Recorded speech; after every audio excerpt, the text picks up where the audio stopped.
राज्यात सध्या विधानसभा निवडणुकांची धामधूम सुरू आहे। काल महाराष्ट्रातील प्रचार तोफा थंडावल्या, त्यातच एक धक्कादायक घटना घडली। सोमवारी महाराष्ट्राचे माजी गृहमंत्री आणि राष्ट्रवादी काँग्रेस शरद पवार गटाचे नेते अनिल देशमुख यांच्यावर अज्ञातांकडून हल्ला करण्यात आला।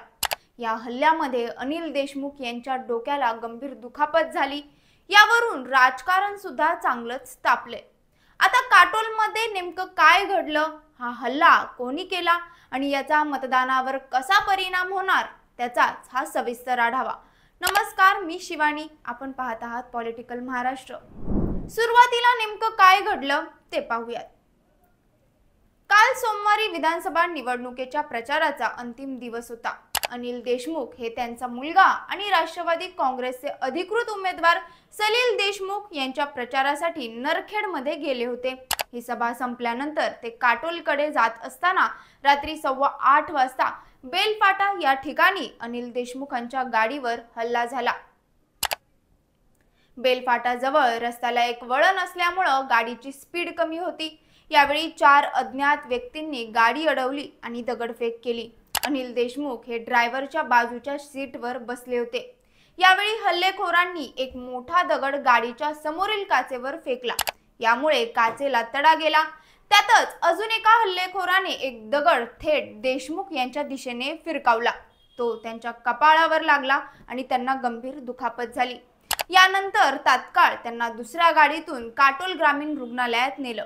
प्राथमिक उपचार केल्यानंतर त्यांना नागपूरला हलवण्यात आलं। या प्रकरणानंतर अनिल देशमुख यांचे स्वीय सहाय्यक उज्ज्वल भोयर यांनी पोलिसांमध्ये तक्रार दाखल केली असून त्यांनी नेमकं काय घडलं याचीही सविस्तर माहिती दिली। आता या हल्ल्यावरून राजकीय वातावरण सुद्धा चांगलंच तापल्याचं पाहायला मिळतंय। या हल्ल्यावरून विरोधकांनी सरकारला चांगलंच धारेवर धरले।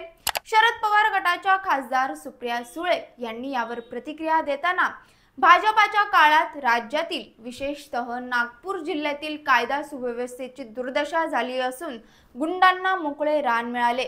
या घटनेची सखोल चौकशी होऊन देशमुख यांच्यावर हल्ला करणारे हल्लेखोर आणि त्यांचे मास्टरमाइंड गजाआड झाले पाहिजेत, अशी मागणी त्यांनी केली आहे। यासोबतच ठाकरे गटाचे खासदार संजय राऊत यांनी सुद्धा गृहमंत्री फडणवीस यांच्या नागपुरात माजी गृहमंत्री अनिल देशमुख यांच्यावर भ्याड खुनी हल्ला झाला।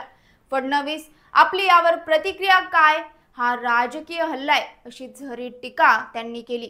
मात्र अनिल देशमुख यांच्यावरील हल्ला हा त्यांनीच घडवून आणला, तो राजकीय स्टंट आहे, असा आरोप भाजप नेते अविनाश ठाकूर यांनी केलाय।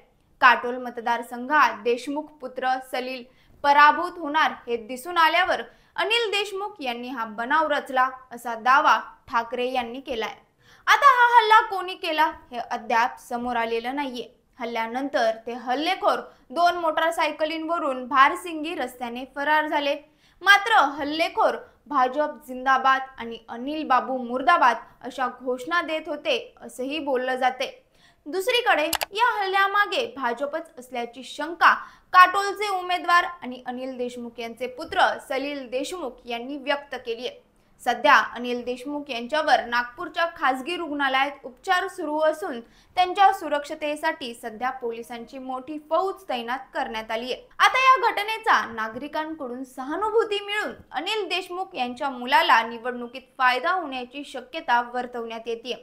तुम्हाला काय वाटतं, हा एक सहानुभूती मिळवण्याचा स्टंट होता की हा हल्ला घडवून आणला होता, हे आम्हाला कमेंट करून नक्की सांगा। आणि असेच व्हिडिओ पाहण्यासाठी पॉलिटिकल महाराष्ट्र या पेजला लाईक करा, फॉलो करा। धन्यवाद।